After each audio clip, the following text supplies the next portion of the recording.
She lost everything for being honest, but what happened next was unexpected. This phrase echoed like a distant memory of Meredith's life, a woman who, unknowingly, was about to see her integrity place her in a situation that would change everything around her. A decision made in mere seconds would strip her of stability, shake her family, and leave scars no one could have foreseen. It was an ordinary Tuesday. Meredith, at 42, led an organized life. Married to Daniel and mother of Megan and Lucas, she worked as a financial supervisor at a small company for nearly 15 years. Her job was her security. It didn't make her wealthy, but it was enough to keep the household comfortable, the bills paid, and ensure her children had opportunities she never had. That morning, Meredith was in the office, working on a financial report that seemed unremarkable, just part of her routine, something she had done hundreds of times. But as she reviewed the numbers, something unsettled her. A series of transfers to an unknown account caught her attention.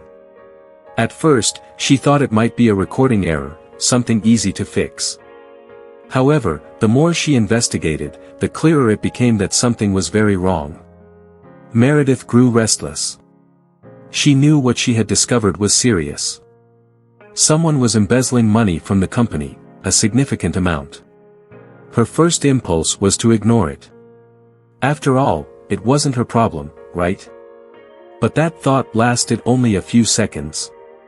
A phrase her mother had repeated throughout her childhood came to mind: no matter what happens, always do the right thing. With the documents in hand and her heart racing, she walked into Mr. Collins' office.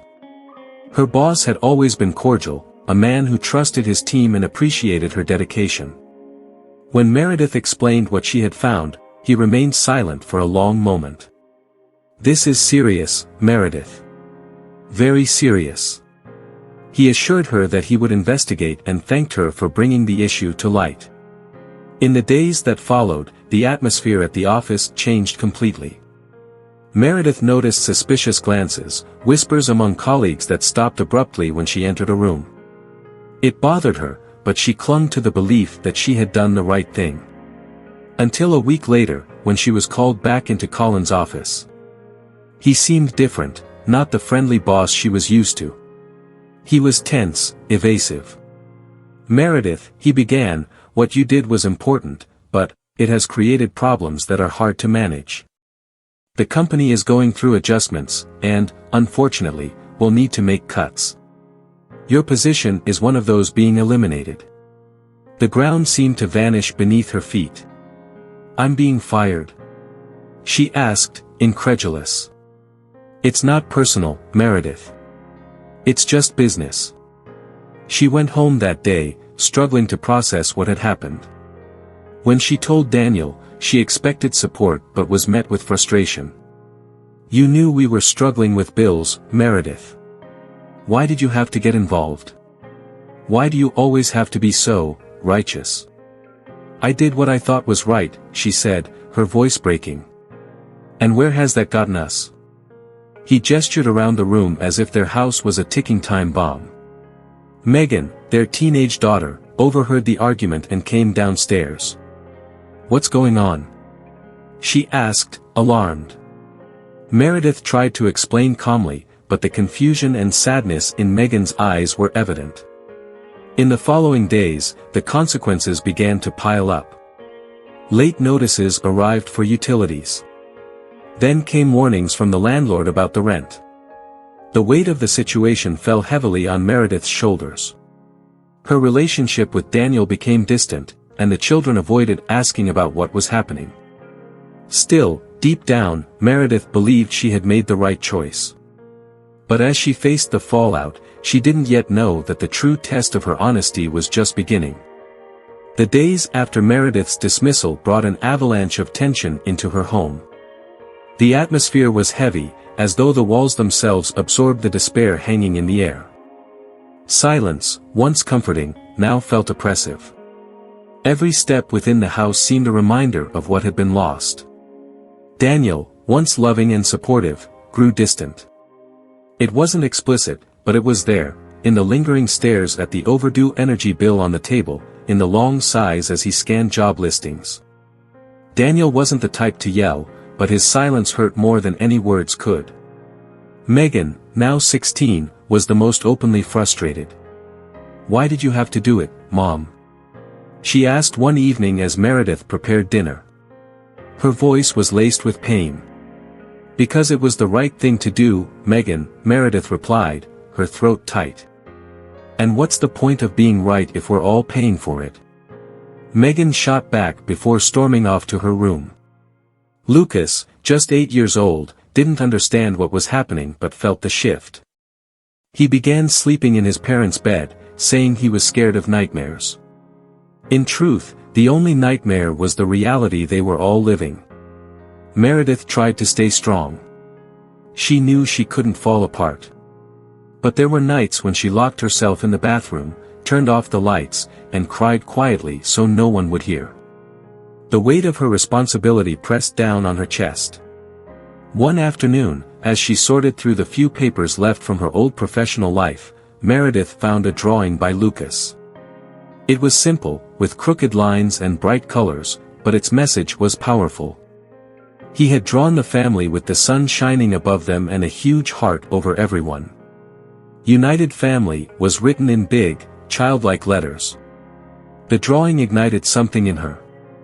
Despite everything, her children still saw her as the anchor of the family. And even though Daniel had grown cold, he was still by her side, trying to find a solution.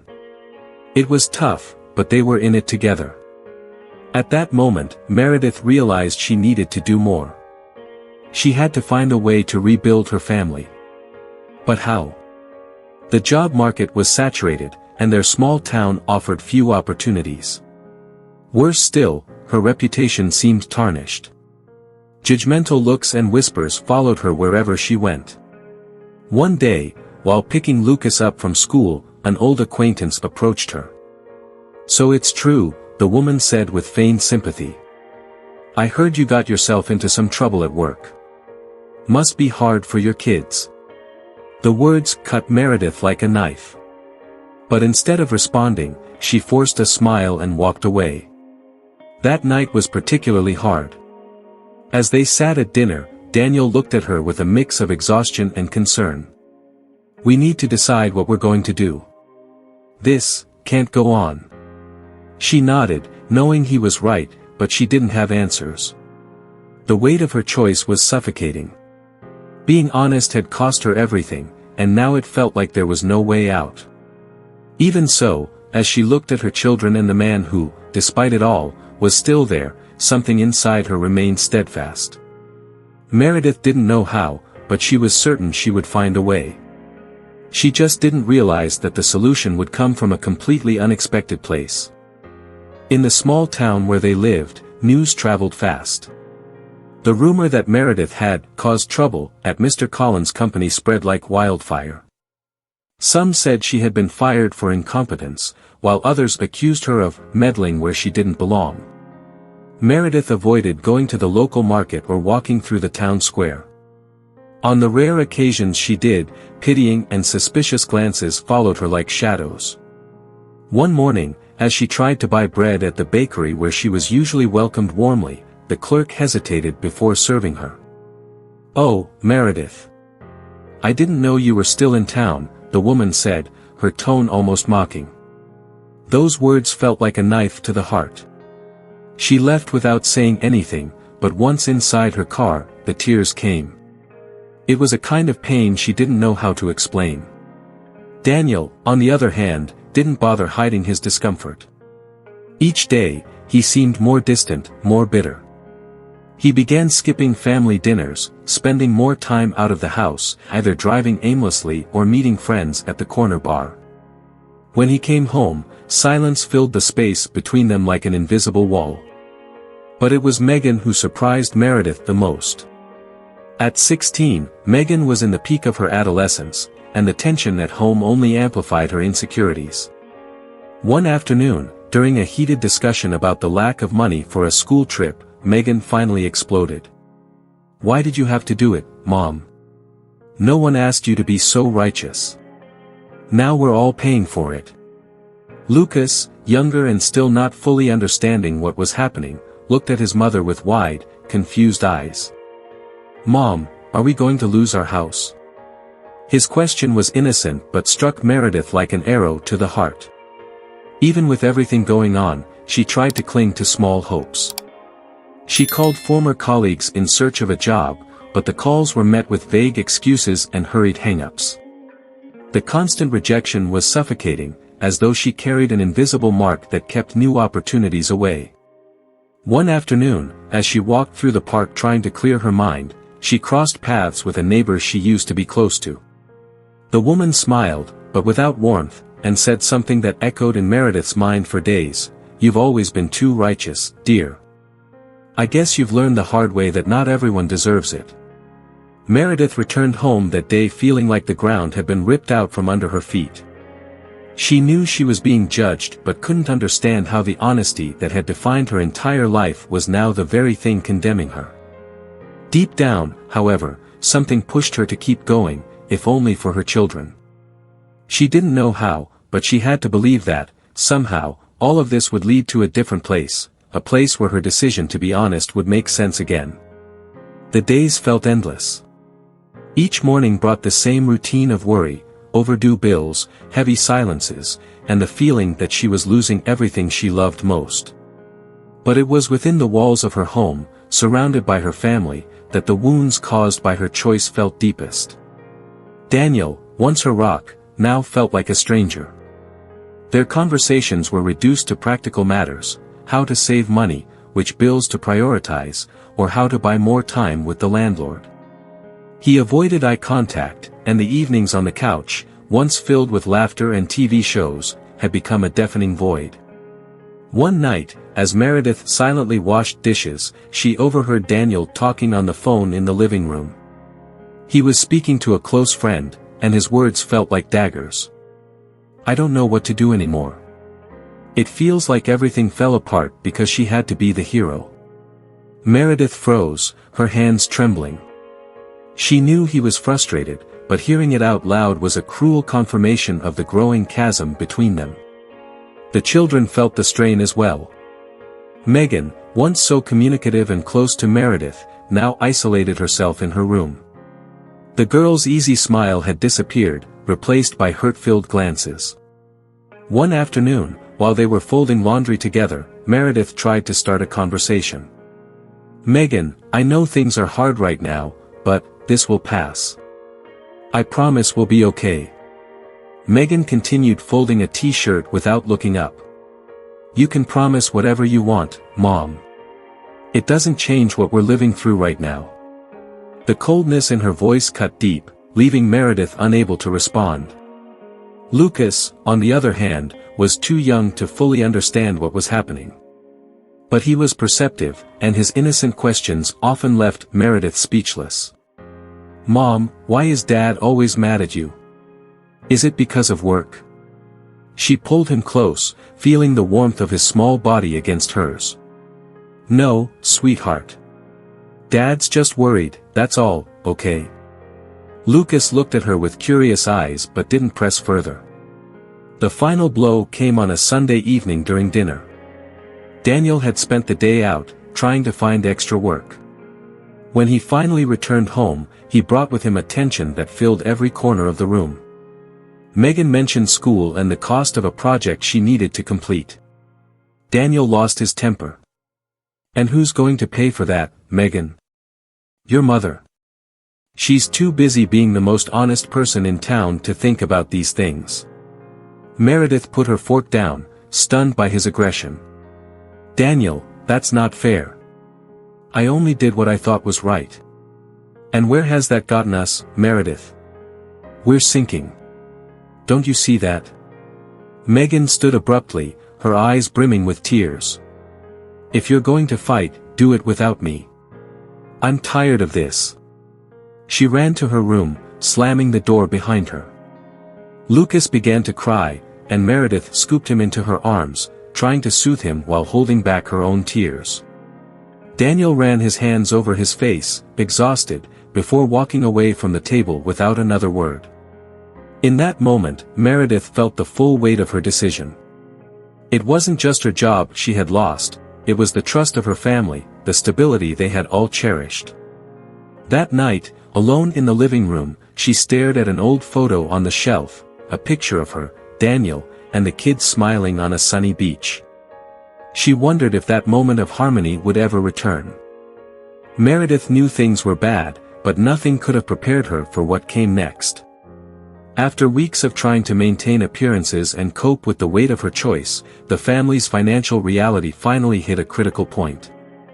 That morning, Meredith found a red envelope in the mailbox. Inside was a formal eviction notice. The landlord was giving the family 30 days to leave the house unless they could pay the overdue rent. She read the letter over and over, as if the words might change. Daniel found her sitting on the couch, the letter clutched in her hand, her face frozen in disbelief. "What's that?" he asked, grabbing the envelope before she could answer. When he understood, he threw the paper onto the table angrily. "Great. Now we won't even have a roof over our heads." "Daniel, we still have time," she said, trying to stay calm, though her voice trembled. "Time? For what? For you to ruin something else?" He ran his hands through his hair in frustration and stormed out the door before she could reply. The rest of the day was a blur of phone calls and desperate attempts to renegotiate the debt. Meredith spoke with the landlord, relatives, and friends, but the responses were all the same: apologies, silence, or empty promises. As the hours passed, a growing sense of helplessness took hold of her.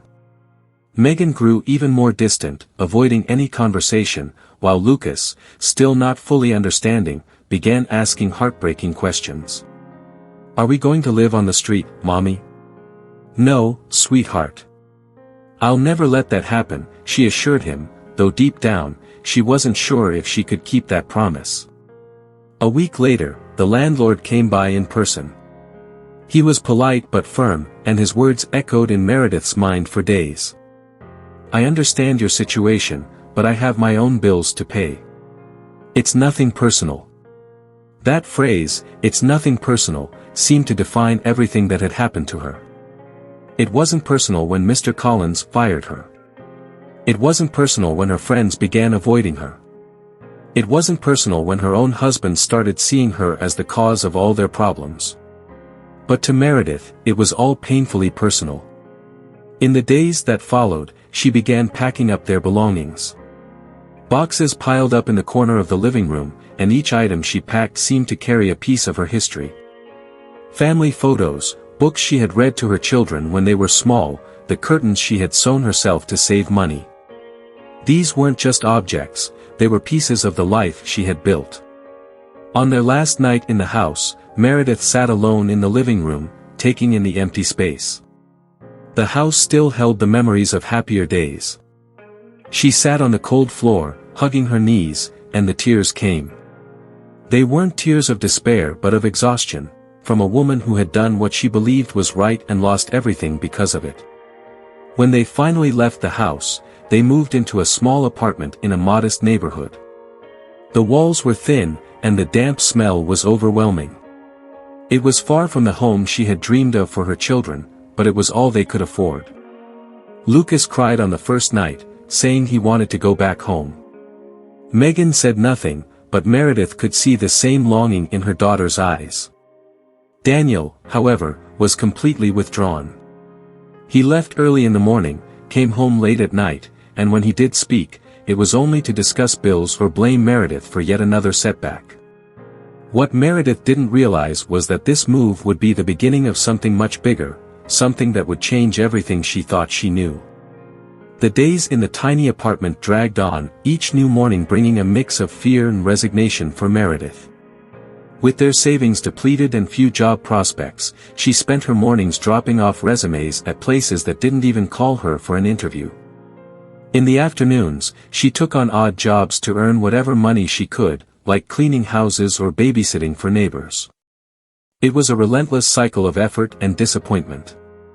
One afternoon, while walking home with a bag of basic groceries, Meredith spotted a face she hadn't seen in years. Sitting on a bench in the park, a gray-haired man with a calm expression stared up at the sky as if searching for something beyond what the eyes could see. She almost walked past him, but something about the man made her pause. "Meredith," he called out before she even recognized him. It was Adam, a childhood friend she hadn't seen since their school days. Adam had left the town years ago to pursue new opportunities, and Meredith had always remembered him as someone full of dreams, with an easy smile and a determined spirit. Now, sitting there, he looked like a shadow of his former self, with wrinkles that told stories he would likely never share. "Adam?" Meredith replied, surprised. For a moment, she forgot the weight she had been carrying. They greeted each other, and their conversation quickly turned into a nostalgic dive into simpler times. Adam explained that he had returned to town to care for his elderly mother, and as he spoke, Meredith noticed something rare. He still looked at her as if she were the same strong, determined woman he had known, not the broken person she felt she had become.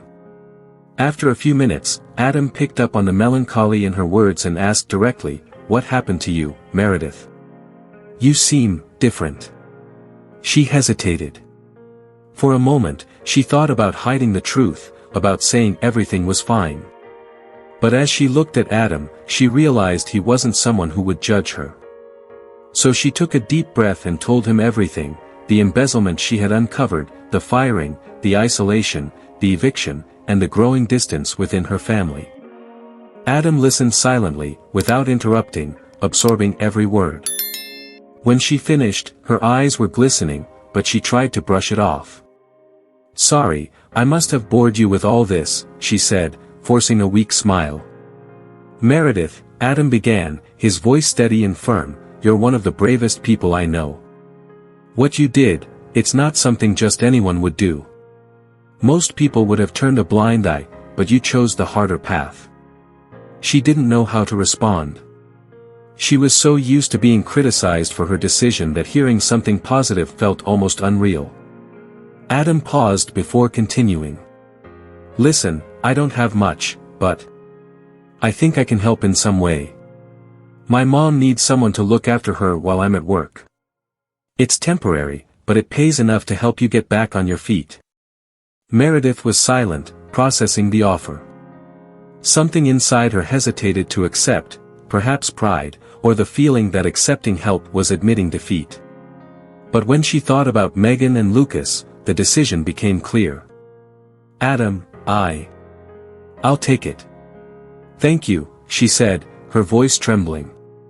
In the days that followed, Meredith began working at Adam's house. His mother, Evelyn, was a strong-willed woman whose health had begun to decline.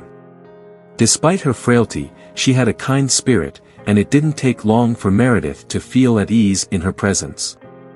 Evelyn shared stories of her youth, offered advice, and occasionally cracked jokes that made Meredith laugh, a feeling she hadn't experienced in weeks. Working there wasn't just a source of income, it was a reprieve from the chaos. In that simple home, Meredith found she could breathe again. What she didn't know was that this reunion with Adam was only the first step towards something much greater, something she couldn't yet imagine. At Adam's house, Meredith found more than just a temporary job.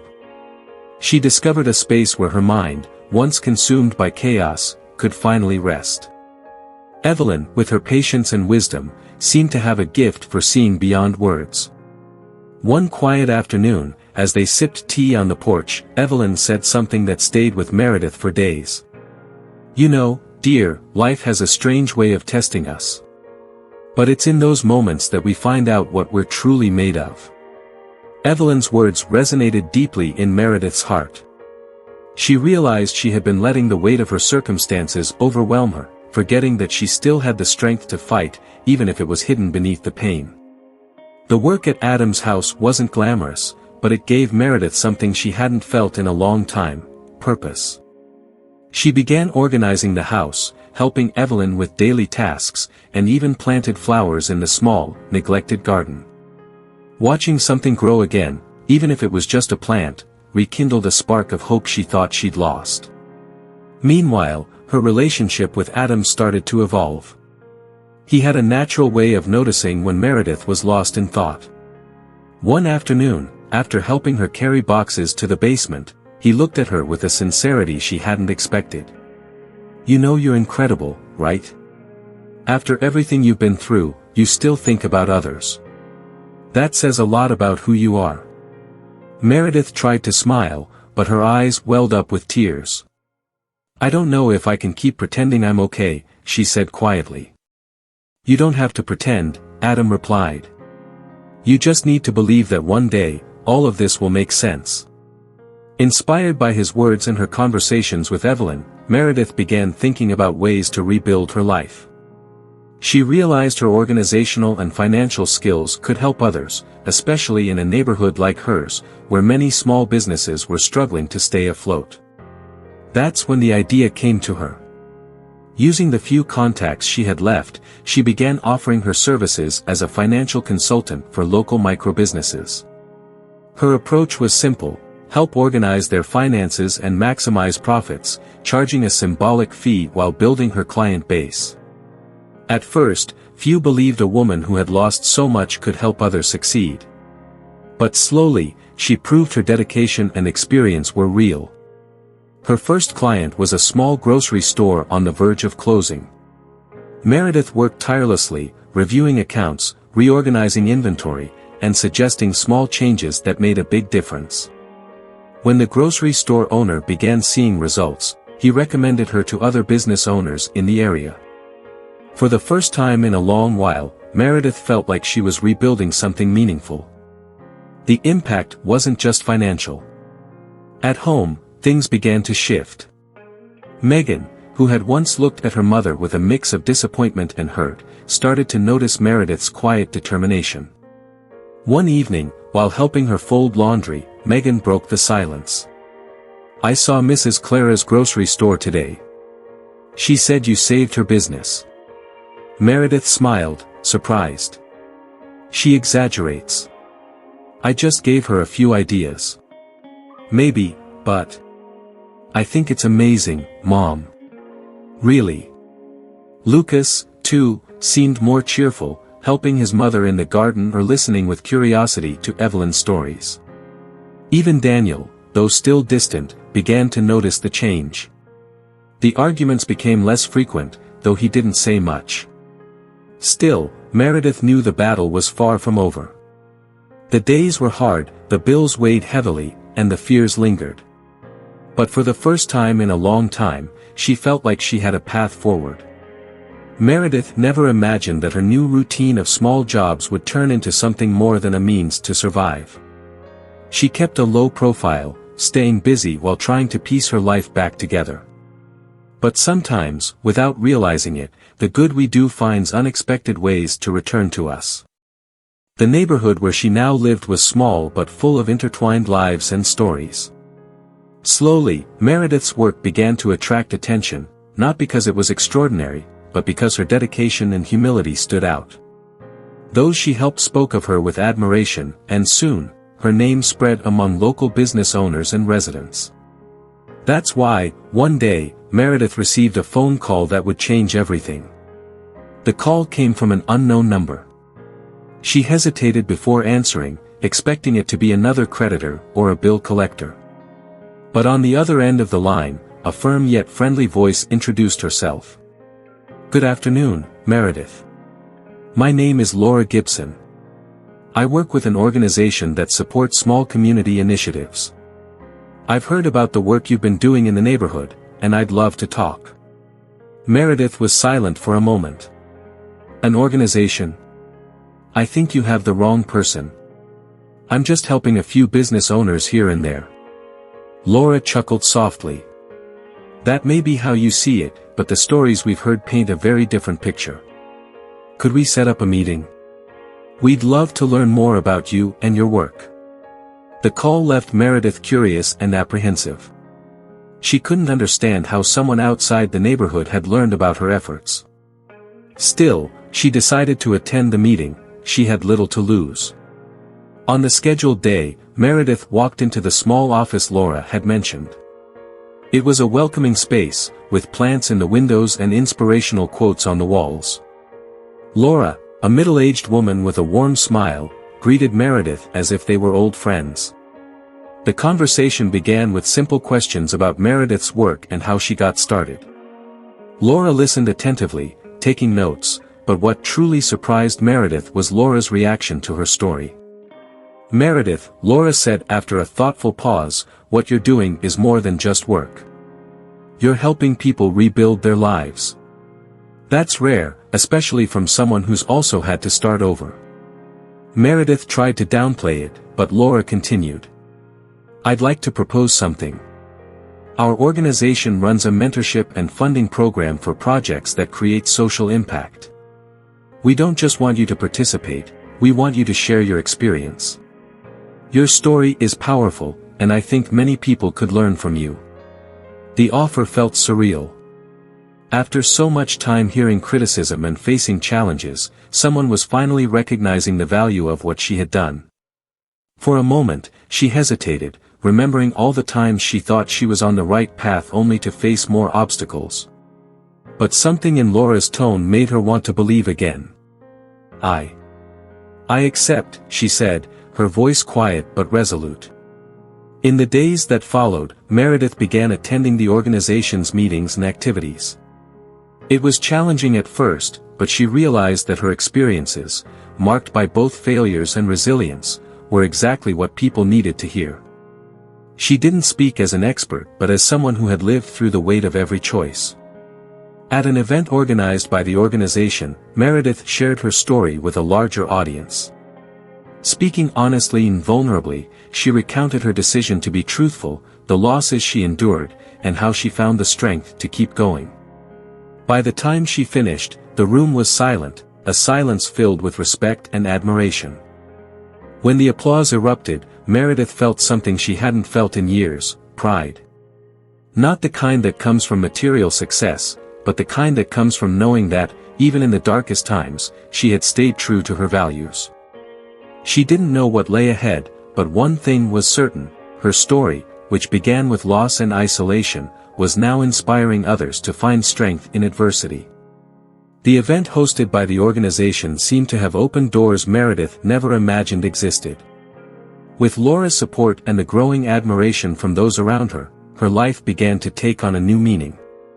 Yet, like an echo from darker times, the past found its way back into her life. It started with an email. One ordinary afternoon, as Meredith reviewed ideas for a local project, she noticed the sender, Howard Collins. Her fingers hovered over the keyboard. The name was impossible to ignore. It was the same Mr. Collins who, years earlier, had dismissed her without hesitation, plunging her into a chasm of uncertainty. She opened the email hesitantly. The message was brief but clear. "Meredith, I hope you're doing well. I've heard about the work you've been doing and would like to talk. I believe we have some unresolved matters. Please reach out." Her heart raced. She wasn't sure if it was anger, surprise, or a mix of both. Why was he reaching out now, after all this time? More importantly, what did he want? For days, Meredith tried to ignore the email, but she couldn't. Something deep inside urged her to confront the situation, not for him, but for herself. When she finally responded, they arranged to meet at a discreet cafe downtown. That morning, Meredith almost backed out, but the strength she had rediscovered pushed her forward. When she arrived, she spotted Collins sitting at a table by the window. He looked different. The years had been heavy on him too. His wrinkles were more pronounced, and the confidence he once exuded was now replaced with uncertainty. "Meredith," he said, standing with a hesitant smile. "Thank you for coming." She sat down, keeping her gaze steady. "I almost didn't," she admitted. Collins sighed, as if he'd expected that response. "I understand. But please, let me explain." He began recounting what had happened during her dismissal. He spoke of the immense pressures the company faced, how the decisions he made weren't easy but were necessary to save the business. "I know this doesn't justify what happened," he said, his voice low. "But I didn't know how to handle the situation. And I was weak." Meredith felt a swirl of emotions. Part of her wanted to scream that he had no right to reduce his choices to mere weaknesses. But another part recognized that he was there, admitting his mistakes, something she never expected to hear. "You didn't ask me here just to apologize," she said, breaking the silence. Collins offered a faint, regretful smile.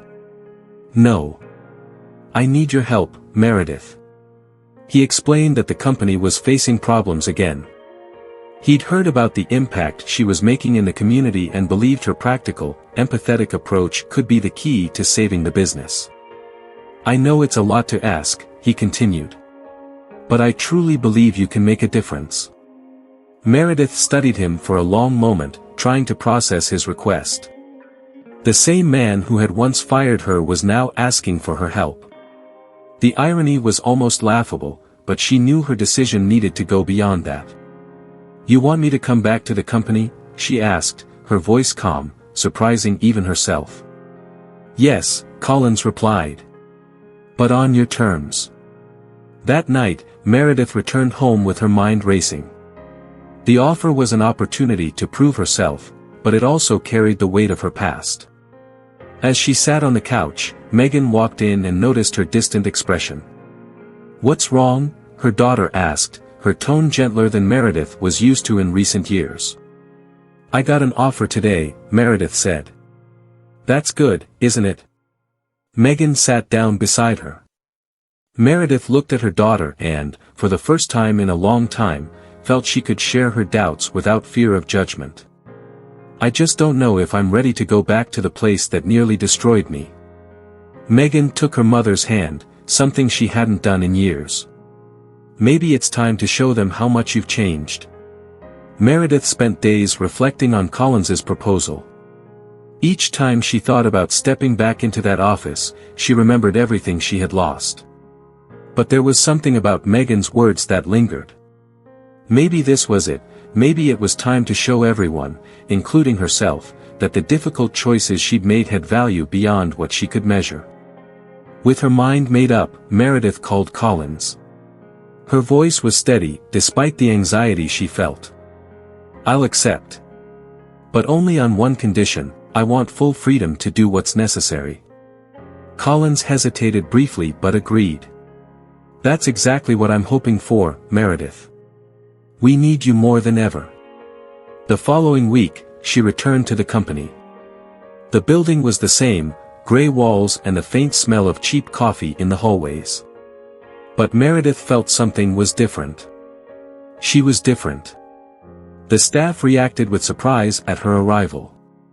Some colleagues who had ignored her when she needed them most now cast curious, even embarrassed, glances. Meredith ignored it all. She was there to do what she did best: work with honesty and determination. The first few days were intense. Meredith dove into the numbers, reviewing reports and identifying the root causes of the company's struggles. It was painful to see that many of the same practices she'd flagged years ago were still happening, albeit in subtler forms. But this time, she had the experience and confidence to address them head-on. She started with small changes, cutting unnecessary expenses, reorganizing the team, and implementing more transparent policies.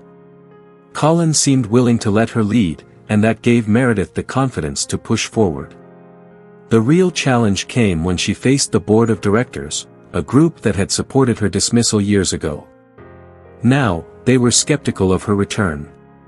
"Why should we trust you?" one of the board members asked, his tone stern and his gaze cold. Meredith took a deep breath before responding. "Because I've already lost everything for being honest, and I'm not about to lose again. I'm not here to please you. I'm here to save this company, and that will only happen if we're transparent and do things the right way." The silence in the room was deafening. Meredith wasn't sure if she had convinced them, but she knew her words came from the heart, and that was enough for her. Over the following weeks, the changes began to show results. The company not only started stabilizing financially but also regained the trust of its clients and partners. Collins, once weary and unmotivated, now showed a renewed respect for Meredith. At home, the effects were also visible. Megan, who had initially been skeptical about her mother's return to the company, now spoke proudly of what she heard about her. Lucas, still young, told anyone who would listen that his mom was the best in the world. Even Daniel, who had grown so distant, started joining family dinners again, slowly breaking the ice that had formed between them. One evening, as Meredith returned from work, she saw Adam outside Evelyn's house. He smiled at her and said, "I've been hearing about everything you've been doing. Didn't I tell you you're incredible?" She laughed, a rare sound in recent times, and replied, "I'm still not sure I believe it, but I'm trying." Meredith's return to the company marked a new chapter in her life, but the true surprise was still to come. The changes she implemented continued to transform the workplace, and the trust she had rebuilt inspired others to believe in her. More importantly, Meredith was rediscovering what it meant to have her family united and her purpose reignited. One seemingly ordinary morning, while reviewing documents at her desk, an email caught her attention. The sender was unknown, but the subject line read, "Your story has reached us." Curious, Meredith opened the message and began reading. It was from a local publishing house, which had heard about her journey through an article written by an independent journalist. The email read, "Meredith, your story is inspiring, a tale of resilience, perseverance, and integrity that deserves to be shared with more people. We'd love to propose a meeting to discuss the possibility of turning your experience into a book." She read the email twice, trying to process what she had just seen. A book? Could her life, marked by so many struggles and losses, really be something others would want to know about? When Meredith shared the email with her family, the response was unanimous, unconditional support. Megan, who had once harbored resentment, was now her biggest cheerleader. "People need to hear this, Mom. You could inspire so many," she said. Lucas, ever curious, asked, "Will the book have our names in it too?" Meredith laughed and replied, "If you want it to." Daniel, who had come to admire his wife's strength once more, looked at her with a small, proud smile. "You deserve this, Meredith. More than anyone." The meeting with the publishing house took place the following week. They were interested not only in sharing her story but also in highlighting the lessons she had learned along the way. Meredith hesitated at times, worried about exposing her life so publicly. But in the end, she realized the purpose behind it outweighed her fears. The writing process was intense. Revisiting the most painful moments of her life wasn't easy, but it brought a catharsis she hadn't expected. As she wrote about losing her home, Meredith realized that moment had been the catalyst for her inner strength. Reflecting on the support she received from Adam, Evelyn, and Laura, she understood that help often came from the most unexpected people at the most unexpected times. When the book was finally published, Meredith felt a mix of nerves and gratitude. She wasn't sure how it would be received, but she knew that her story now existed beyond herself. At the book launch, the bookstore was packed. People of all ages and backgrounds came to see her, many with tears in their eyes, thanking her for her courage in sharing how her words had inspired them. Among them was a shy young woman who approached Meredith holding a copy of the book. "I also made a tough decision at work and lost everything," the young woman said, her voice trembling. "Your book made me realize I did the right thing. Thank you." Meredith hugged her, feeling a connection that words could not capture. At the end of the event, as she packed up her things, Adam appeared, as he often did, with his warm smile. "I told you you were incredible," he said. Meredith laughed, but this time without hesitation. "I think I'm starting to believe it." That night, back at home, after putting her children to bed, Meredith sat alone on the porch. The sky was clear, and the stars seemed brighter than ever. She thought about everything she had endured, the losses, the struggles, the moments of isolation. Yet here she was, with something she had never anticipated, a life that, despite everything, was filled with meaning. It wasn't a perfect ending, but it was enough. And for Meredith, that was more than enough.